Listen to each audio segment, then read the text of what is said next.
Une question au cœur de ce duel, la politique est-elle l'apanage des politiciens? Alamine Fofana donnera sa version. De l'autre côté, Mohamed Nour Diarra-Souba. Alamine Fofana, c'est vous qui avez la main, c'est vous qui démarrez. Ok, à la question de savoir si la politique est l'apanage des politiciens, déjà il faut définir le concept. Ça veut simplement dire que est-ce que la politique est exclusivement réservée aux politiciens? Ou bien est-ce que les politiciens, c'est ceux-là même justement qui possèdent la politique et qui décident de la politique? La politique, c'est simplement la gestion de la cité pour assurer le bonheur des populations. Oui, la politique est l'apanage des politiciens parce que justement, ceux qui gèrent la cité pour assurer ce bonheur-là, ce sont les politiciens. D'abord, le dictionnaire La Toupie, un politicien, c'est une personne qui maîtrise la politique, qui fait de la politique un métier, qui en connaît les tenants et les aboutissants à une idéologie, est souvent membre d'un parti politique et qui est décideur de la vie publique. Donc toute personne qui gère la cité est un politicien. Et ceux qui gèrent la cité par essence et par excellence, dans toutes les sphères, ce sont les politiciens. Donc ce sont les politiciens qui gèrent la cité, donc qui font la politique. Je vais reprendre par redéfinir la question. La question qu'on a, c'est est-ce que la politique est-elle l'apanage des politiciens? Ça veut dire quoi simplement? Est-ce que pour être aujourd'hui politicien, il faut forcément étudier les sciences politiques?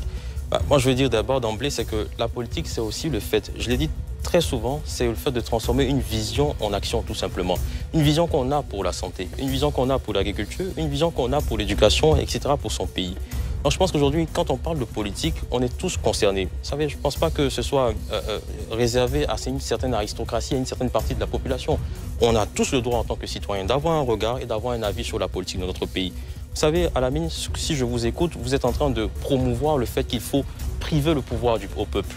Il faut dire que le pouvoir appartient à des personnes qui ont étudié les sciences politiques, à des personnes qui appartiennent à une certaine classe. Et ce n'est pas ça la vraie démocratie. La vraie démocratie aujourd'hui, c'est aussi la participation de tous les acteurs, qu'ils soient politiques ou qu'ils ne soient pas politiques, notamment la société civile par exemple, même si je sais qu'il y a des ordonnances qui restreignent cela. À aucun moment on parle des sciences politiques. Je pense que vous partez très vite en besogne. Personne n'a mentionné sciences politiques. Au contraire même, je vous rassure. Ceux qui font la science politique ne sont pas les politiciens. Ceux qui font la science politique sont des politologues ou des politistes. Ce sont les spécialistes de la politique. Ça n'a rien à voir. On est en train de dire que la politique est l'apanage des politiciens. Parce que la politique, c'est la gestion de la cité pour assurer le bonheur. Qui gère la cité? Ce sont les politiciens. Parce qu'ils en font un métier, ils en connaissent les subtilités, les tenants et les aboutissants. Très simplement. La politique se gère à plusieurs niveaux. Le premier niveau où on fait la politique, c'est au niveau du Parlement. Monsieur Diarra-Souba, on nous dit qu'on est tous égaux.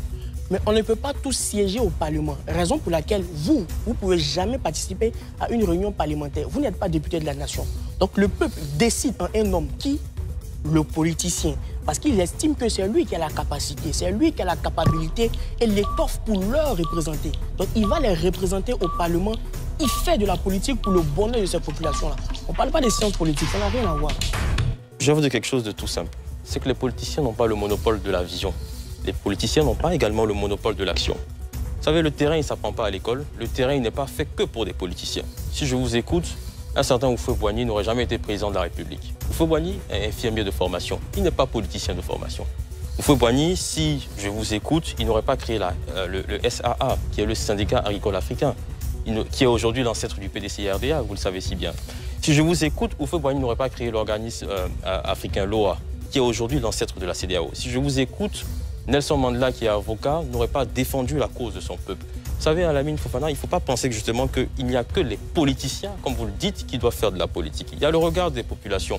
Je prends l'exemple de quelqu'un qui s'appelle Assalé Timoko, qui est journaliste, qui a longtemps été dans l'observation et dans la critique, mais qui aujourd'hui a fait le choix d'être dans l'action. Donc il n'a pas attendu d'être politicien, comme vous le dites, pour être dans l'action. Et ça, vous devez le comprendre. En fait, le problème, vous avez basé votre argumentaire sur un principe initial qui est faux. On ne parle pas de sciences politiques. On n'est pas en train de dire que ce sont les politiciens qui doivent faire la politique. On dit que ceux qui font la politique s'appellent les politiciens, tout simplement. Quelqu'un peut être pharmacien et être politicien. Un pharmacien peut être politicien. Un économiste peut être politicien. Un philosophe peut être politicien. Un historien peut être politicien. Même un commerçant peut être politicien, tant qu'il a une vision et une offre politique. Mais au moment où le commerçant, le philosophe, l'historien, le pharmacien commence à faire la politique, il devient politicien. Et là, maintenant, il doit être alerté à des mamelles. Il doit connaître certains enjeux. Il doit pouvoir connaître certains modes de fonctionnement. Donc, il va forcément faire une formation rapide pour maîtriser certains enjeux dans certains domaines. Un commerçant, par exemple, lorsqu'il va au Parlement, quand il est élu député, il va forcément avoir des conseillers autour de lui. Mais il a une vision, il a une aspiration. La politique, ce n'est pas seulement dans les livres, c'est comment tu es présent pour les populations, comment tu sers les populations. Ceux qui font la politique, ce sont les politiciens. Alors, j'ai cru que je m'entendais parce que vous avez carrément défendu ma thèse. Moi, c'est ce que je dis simplement, c'est que justement, comme vous l'avez dit, le pharmacien, le commerçant, peu importe qui d'autre, justement, ils peuvent faire de la politique. Et en vous écoutant, vous avez même dit qu'il faut justement que ces personnes fassent des formations. Donc, il y a une contradiction quelque part. Ce que moi, je voulais vous dire simplement, c'est que quand on vous écoute, quand on vous suit, quand vous soutenez la thèse selon laquelle la politique est l'apanage des politiciens, il faut bien définir ce que c'est. Mais ça veut dire simplement que vous êtes en train de créer une sorte de distance entre des dirigeants et le peuple. Mais suivant cette logique, on se déconnecte totalement de la réalité. Vous allez me dire qu'aujourd'hui, des organismes de la société civile sont-ils des politiciens? Je vous rappelle qu'il y a une ordonnance, celle du 12 juin 2024, qui dit simplement que les organismes de la société civile doivent rester en retrait de la politique.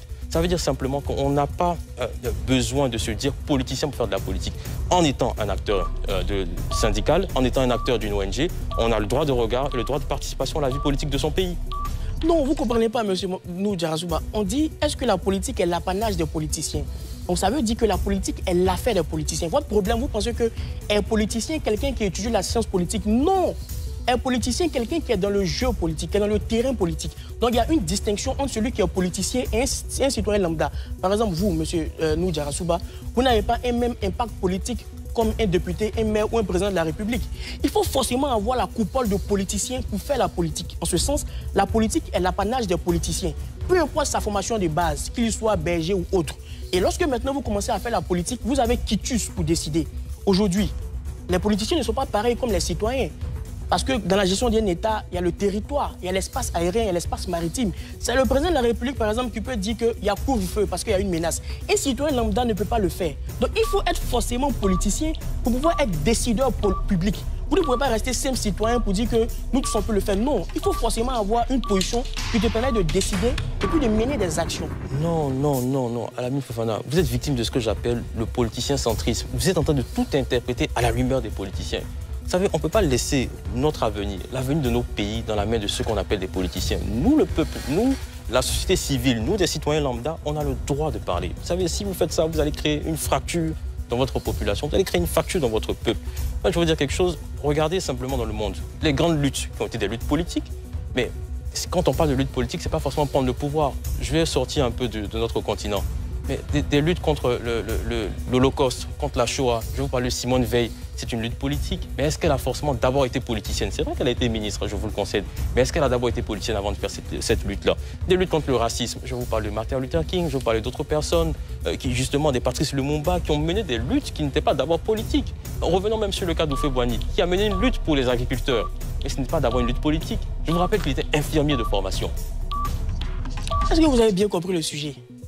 En fait, on dit, est-ce que la politique, là, est-ce que c'est l'affaire des politiciens? Donc, je suis en train de vous dire, c'est une réalité linguistique. Quand tu fais la politique, tu es un politicien, peu importe d'où tu viens. C'est simple, c'est aussi simple que ça. Et par exemple, si je vais dans ton sens, la politique aussi, c'est la gestion des finances publiques. Par exemple, en Côte d'Ivoire, 80% de notre économie est informelle. Et dans cette économie-là, tu vas voir que les Libanais occupent une bonne partie dans certains domaines. Mais il y a des personnes qui ont un pouvoir d'achat qui souvent dépasse pour un député. C'est pas parce qu'un entrepreneur est riche qu'un député qu'il est plus politicien que le député. On n'a pas besoin d'être politicien pour être généreux. On n'a même pas besoin souvent d'être politicien même pour impacter le monde. Souvent, il y a des firmes, il y a des grandes structures qui sont cachées, mais qui ont des impacts. Non. Mais pour être politicien, par rapport au sujet, il faut faire de la politique. Et faire de la politique n'est pas tributaire d'étudier la science politique. Mais aussi longtemps que vous démarrez une action politique, vous êtes politicien. Donc la politique devient l'apanage des politiciens, l'affaire des politiciens. C'est à travers la politique que ces derniers-là vont pouvoir s'exprimer librement. Fofana, vous allez un peu trop loin. Simplement, ce que moi je dis simplement, c'est que pour aujourd'hui, quand on parle de la politique n'est pas réservée qu'aux politiciens. Vous êtes en train de dire justement que la politique n'est réservée qu'aux politiciens. Moi, je ne défends pas cette thèse-là. Moi, je vous dis simplement que la politique, elle appartient au peuple. Et c'est là que la démocratie peut respirer. Mais vous me dites aujourd'hui, non, la politique, la démocratie doit appartenir à une certaine élite qu'on appelle des politiciens. Vous savez, il ne faut pas confondre les choses. Ce n'est pas parce que quelqu'un commence à faire de la politique qu'il devient officiellement ou automatiquement politicien. faites le distinguo entre les choses. Vous voulez rester sur les réalités linguistiques, vous jouez sur les verbes. Non, ce n'est pas ce qu'il faut faire à Lamine Fofana. Il faut aller sur le terrain. Vous savez, quand il y a des gens qui souffrent, qui ont des malheurs, et qu'il y a des gens qui décident de les aider, de changer leurs conditions de vie, d'améliorer leurs conditions de vie, mais ce n'est pas forcément des politiciens, ce sont des gens qui ont l'amour pour leur pays. Et ces personnes-là peuvent être des citoyens comme vous et moi.